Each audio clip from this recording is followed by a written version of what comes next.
Hello, you beautiful people. Today I have a message for you from Spirit. We're going to be using the Priestess of Light Oracle deck. And to start off, I already pulled a card. The first card is the Divine Mother, nurturing, compassion, and grace. So obviously we've been bringing in and anchoring in the divine feminine Christ consciousness frequency into the consciousness grid of humanity, which is really exciting. And what this has opened up is a deeper respect and reverence for the femininity within inside of all of us. And there's going to be many different beings that have might be assisting you, helping you, of divine feminine beings, whether in the light or the dark, that are going to be assisting you in this ascension. One person that has been coming up to me a lot recently has been the Divine Mother Mary, as well as Mary Magdalene. And it feels very, very relevant that she's here as the first card. But let's get into it a bit deeper. Spirit, what else do you want us to know today? So we have, again, going on to the divine feminine, we have feminine wisdom and passion with sensuality. Sensuality feels very relevant at this point in our life. This ability to see your experiences as beautiful and sensual in every single moment does something to the womb. Okay, so we've been in a very suppressed feminine state for a very, very long time, and so now that we're coming into the new Christ feminine energy, there is this reawakening within us. And a way that we can continue to awaken in the physical reality is find things in front of us that are pleasurable. And one simple thing that we can do in this is find our breath pleasurable, because that is something that you can always come back to, and you can choose to consciously believe in the pleasure of breath coming into your body and going out of your body. So that's just one easy way to come into this tantric state of being, which is an important part of Mary Magdalene's Gospels of experiencing sexuality and sensuality in everything that you do, as well as a part of Mother Mary's Gospels, or Mother Mary's existence was understanding the openness of the womb, as she was the one to have the Immaculate Conception. So this feels very relevant that these two came out together as we start off in a very feminine note, which is really, really exciting. And it also goes into passion and this tiger in this card. So there's this deep strength and passion and excitement for life coming forward for us all, which is really quite exciting. So if you haven't worked with the womb, maybe this is a call for you to work on the womb and awaken the womb. Oh my gosh, no way! The third card is the Divine Feminine card. This is crazy. Magnetic, receptive power. Oh my gosh, and I think this is Cleopatra or Isis or Hathor. All of those energies are coming forward here.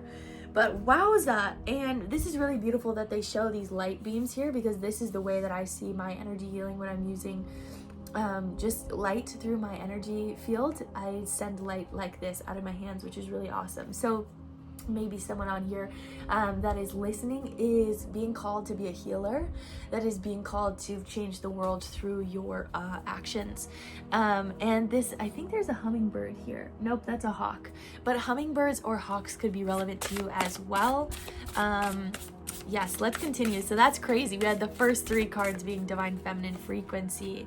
The next one here is tenderness, true love, and compassion. For anyone that is watching this video, you might be in your yearning state, you might not be, but there does feel like there's this large collective yearning for a love that is so tender and sweet to our sacred spirituality, to our sacred feminine. Okay, so we started off with all of this beautiful feminine, and now we go into true love and compassion for that feminine. Okay, so I think this also goes into, aside from your relationship, but talking about yourself, I think this goes into being tender to your own sensuality, to your own femininity. Okay, so for a very, very long time, society has pushed aside the feminine energy and has really wanted us to be in our masculine state of being.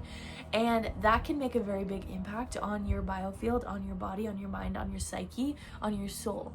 Okay, and so now we're coming back into the state of feeling safe in our feminine energy, feeling safe in being able to express our emotions, feeling safe in being able to ask for softness and slowness and slowing down and allowing things to be fluid and maybe even a little bit chaotic is what they're saying. So there's something so important about that tenderness here with your feminine energy, being very sweet and sensitive with yourself. And they're saying specifically also to your inner child, your inner feminine child, okay? So quick story time. I've always wanted to be a boy. When I was younger, I really wanted to be a boy, and I think it was due to society and power structures and how things were placed. And I was like, I want that power. I wish I was a boy. I wish I would have, I wish teachers would call on me to help pick up chairs and something stupid like that, right?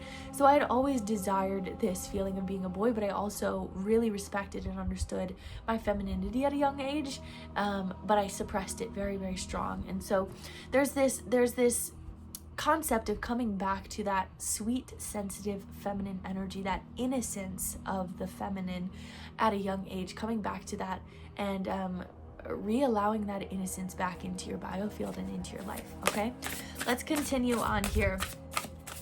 Let's see. And balance, stability and standing firm. And I feel like for this is, as we're talking about the depth of the feminine, this is also coming into a balance of the feminine and the masculine. As I just talked about, my feminine and masculinity were out of balance. And now that I'm coming deeper into my femininity, it's this weird understanding of, okay, how do I still own my masculinity but also still own my femininity, allow myself to be very soft and sweet and sensitive, but also in that state of being a protector to myself. It's very interesting to navigate this. Something else that they're showing me is this balance between nature and humanity. So nature is a very feminine energy, and the human machine of life is a very masculine energy. How do we balance these things of like living in the age of technology, but also understanding that nature is the helper of our evolution? So how do we balance these two things, especially as I work on the internet, right? You guys are watching this video on the internet. How do we balance these things? That's a very, very important question that we should be asking ourselves in this moment. They're also saying something about AI here, of balancing your own intuition with your understanding with AI, if you are a user of AI, right? Not just not allowing AI to be the awakening for you, but allowing yourself to be your own awakening, okay? So a lot of people are doing their awakening through this technological age of AI. I think it really is important for you to be able to develop your awakening on your own, and maybe have AI be maybe a tool after that, maybe help facilitate more stability, I guess, in that category. I'm not really sure, but Spirit was talking about AI in that balance as well, balance between technology and nature, again, feminine and masculine. Let's continue here. Spirit, what else do we need to see today? So we have the harvest, gathering of blessings. I also heard something else today about the harvest, and someone talked about the harvest as being a graduation. And so this feels like it is like a graduation into our next understanding of self, especially with our evolution and our openness to understanding our deep divine feminine and the wisdom of the feminine. This feels like almost a graduation, a harvest of seeing all of the seeds that you planted grow up and becoming so fruitful, and now just being able to eat of the fruit, witnessing the graduation of your old energy, if that makes sense, right? Gathering of blessings, okay? So we've planted all of these blessings, and now it's in full bloom, and now we're witnessing it. They're also saying something about being in observation mode, okay? Being in observation mode allows you to witness the experiences in front of you that are beautiful and also painful without attachment to them. Okay, and you're allowed in that observation mode, you're allowed to go in and out of observation whenever it feels right to you. But also in this observation mode, nothing can cling on to you because you're just the observer, right? There's no emotional attachment clung on to observation. It's just observing. Okay, there's something important in that in this card as well that's coming forward. Let's see, anything else, Spirit, that we need to know in this moment? Soul radiance. Phoenix rising. Okay, so we just had that graduation, we're seeing the harvest, and now we're just in this state of pure glow, in this state of pure soul abundance, soul radiance, phoenix rising. Here we are. We're in the next state of consciousness. The new earth is here. That's the type of energy coming forward, as that looks like Cleopatra or Isis. Yeah, Isis, phoenix rising.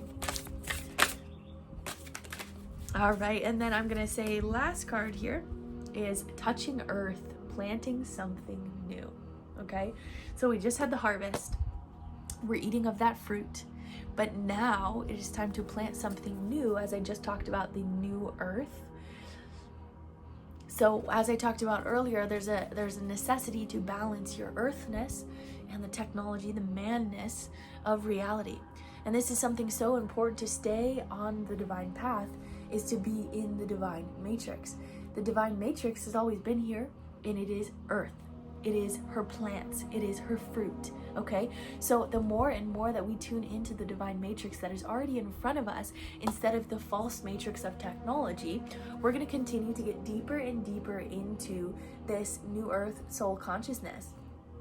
And again, planting new seeds for the new earth. This is where we are meant to be in this moment. Okay, I'm actually going to do one more card. Brilliant beliefs, luminous life force, and personal power. You really do have personal power. You really have brilliant beliefs that have set you up for success for a very, very long time. Okay, your path is not going to be the same as everyone else's, and it's not meant to be the same as everyone else's. They're saying something, and this is what I call myself a lot, is a walking trigger. You're meant to be subconsciously triggering people in a way that's not harmful, but in a way that is helpful, in a way that is, oh wait, that is the life I could be living. I could be living in my divinity. I could be living my full truth. And so by you living in your full truth, by you stepping up and stepping forward and being like, I'm not ashamed of who I am, your life is continuing to shift. And they're even showing me something about like a job, being very authentic in your job. It could potentially, they're saying something about it could potentially get you fired, but that firing is very important. I don't know what that's all about, but let spirit guide you in your authenticity. Know that spirit is guiding you somewhere so beautiful. And if you are, and I'm going to go back to that last point of, if you are in a job that really isn't serving you, and spirit does something about that, just know that that is a blessing to you, and spirit is going to take care of you. Okay, do not put fear into your future or your existence of the new earth, because that's just going to keep you back. That's going to keep you kind of limited to the new earth experience that is coming forward. So I hope that this helps you. I hope maybe you resonated with some of this message. Sending you guys so much love. Have a great rest of your day. Mwah.